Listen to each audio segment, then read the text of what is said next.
ಕೆಂಪೇಗೌಡರ ಜಯಂತಿನ ಆಚರಣೆ ಮಾಡಬೇಕು ಅಂತ 27ನೇ ತಾರೀಕು ಪೂರ್ವಭಾವಿ ಸಭೆಯನ್ನು ಕರೆದಿದ್ದು ಇವತ್ತು ನಮ್ಮೆಲ್ಲ ಕುಲಬಾಂಧವರು ಲೀಡರ್ಗಳು ಸಂಘ ಸಂಸ್ಥೆಗಳು ಎಲ್ಲ ಸೇರಿಕೊಂಡಿದ್ದು ಎಲ್ಲ ಒಟ್ಟಾಗಿ 27ನೇ ತಾರೀಕು ನೆಲಮಂಗಲ ತಾಲೂಕಲ್ಲಿ ಅದ್ಧೂರಿಯಾಗಿ ಮಾಡಬೇಕು ಅಂತ ತೀರ್ಮಾನ ಮಾಡ್ತಿದ್ದೀವಿ.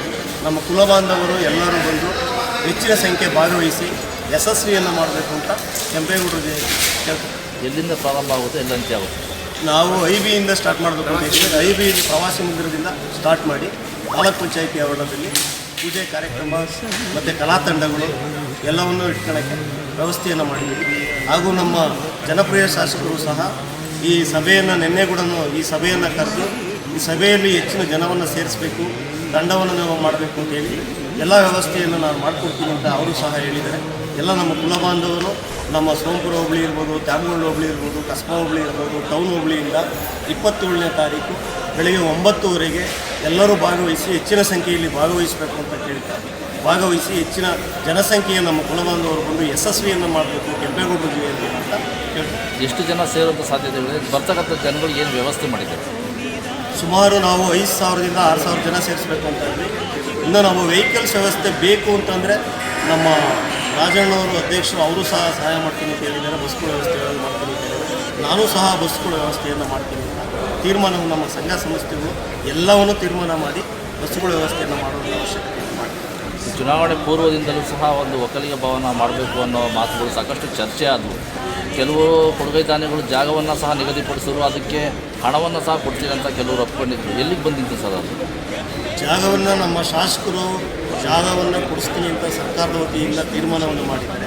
ನಮ್ಮ ಯೋಜನಾ ಪ್ರಾಧಿಕಾರಕ್ಕೆ ಒಂದೆರಡು ಜಾಗವನ್ನು ಗುರುತನೆ ಮಾಡಿ ಕೊಟ್ಟಿದ್ದೀವಿ. ಈ ಕೋಡ್ ಆಫ್ ಕಾಂಡಕ್ಟ್ ಇರೋದ್ರಿಂದ ಮೀಟಿಂಗ್ ಆಗಿಲ್ಲ. ಮೀಟಿಂಗ್ ಆದ ತಕ್ಷಣವೇ ನಮ್ಮ ಜಾಗವನ್ನು ಆಗುತ್ತೆ. ನಮ್ಮ ಶಾಸಕರು ಸಹ ಈ ಕೆಂಪೇಗೌಡರ ಜಯಂತಿ ಇದರಿಂದನೇ ಹಿಂದಿನಿಂದನೇ ಮಾಡಿಕೊಡ್ಬೇಕು ಅಂತ ಹೇಳಿದರೆ ಅವರು ಸಹ ಅನುದಾನವನ್ನು ಸಹ ಕೊಡ್ತೀನಿ, ಜಾಗ ಮಾಡಿಕೊಡ್ತೀನಿ. ಒಂದು ಭವನವನ್ನು ಮಾಡೋಣ, ಕೆಂಪೇಗೌಡರ ಭವನವನ್ನು ಒಂದು ಮಾಡಲೇಬೇಕು ನಾವು ಅಂತ ಹೇಳ್ಬಿಟ್ಟು ತೀರ್ಮಾನ ಮಾಡಿದ್ವಿ. ಸರ್, ಒಕ್ಕಲಿಗ ಭವನ ನಾವೆಲ್ಲ ನಮ್ಮ ತಾಲೂಕಿನ ಕುಲಬಾಂಧವರೆಲ್ಲ ಸೇರಿ ಒಂದು ಒಳ್ಳೆಯ ಸಮುದಾಯ ಭವನವನ್ನು ಕಟ್ತೀವಿ ಅಂತ ಹೇಳಿ ನಾಗರಾಜ್ ಎಲ್ಕೆ ನಾಗರಾಜ್ ಕ್ಷೇಮಾಭಿವೃದ್ಧಿ ಟ್ರಸ್ಟ್ನ ಅಧ್ಯಕ್ಷರು. ಏನಿಲ್ಲ, ಇಲ್ಲಿ ಸೇರೋದೇನಾಗಿದೆ ಅಂದರೆ ಇಲ್ಲಿ ನೆಲಮಂಗಲ ತಾಲೂಕಿನಲ್ಲಿ 65,000 ಜನ ನಾವು ಜನಸಂಖ್ಯೆ ಇದ್ದೀವಿ. 65,000 ಜನಸಂಖ್ಯೆ ಇದ್ದೀವಿ. ಈ ಏನೋ ಈಗ 2 ವರ್ಷದಿಂದ ಸ್ವಲ್ಪ ತೊಂದರೆ ಆಗಿ ಏನಾಗಿದೆ, ಕೊರೋನಾ ಬಂದಾಗಿ ಈಚೆಗೆ ಎರಡು ತೊಂದರೆ ಆಗಿ ಸ್ವಲ್ಪ ಇದು ಅವಕಾಶ ಇದೆ ಮಾಡೋಕ್ಕೆ. ಏನೋ ಈ ಸರಿ ಎಲ್ಲ ಸೇರಿ MLA ಆಗಲಿ ಇದು ನಮ್ಮ ತಾಲೂಕಿನ ಮುಖಂಡರುಗಳೆಲ್ಲ ಎಲ್ಲ ಮುಖಂಡರುಗಳು ಎಲ್ಲಿ ಪಕ್ಷಭೇದ ಇಲ್ಲ. ಕಾಂಗ್ರೆಸ್ ಇರ್ಬೋದು, ದಳ ಇರ್ಬೋದು, BJP ಇರ್ಬೋದು, KJP ಇರ್ಬೋದು, ಯಾವುದೇ ಒಂದು ಪಕ್ಷ ಇರೋ ಇಲ್ಲಿ ಪಕ್ಷಭೇದ ಇಲ್ಲ. ಎಲ್ಲ ಕುಲಬಾಂಧವರು ಎಲ್ಲರೂ ಸೇರಿ ತಾಲೂಕಿನ ಎಲ್ಲರೂ ಸೇರಿಕೊಂಡು ಇದೇನೋ ಮಾಡಿ ಯಶಸ್ವಿಯಾಗಿ 27ನೇ ತಾರೀಕು MLA ಅವರು ಮುಂದಾಳತ್ವವನ್ನು ಬಂದವರೇ. MLA ಅವರೇ ನಮಗೆ ಸ್ವತಂತ್ರವಾಗಿ ಕರೆದು ಎಲ್ಲರೂ ಇಡೀ ತಾಲೂಕಿನಲ್ಲಿ ಎಲ್ಲರೂ ಸ್ವತಂತ್ರವಾಗಿ ಕರೆದು ಎಲ್ಲ ಮಾಜಿ ಇರ್ಬೋದು, ಹಾಲಿರ್ಬೋದು, ಎಲ್ಲರೂ ಸ್ವತಂತ್ರ ಕರೆದು ಮಾತುಕತೆ ಆಡಿದ್ದಾರೆ.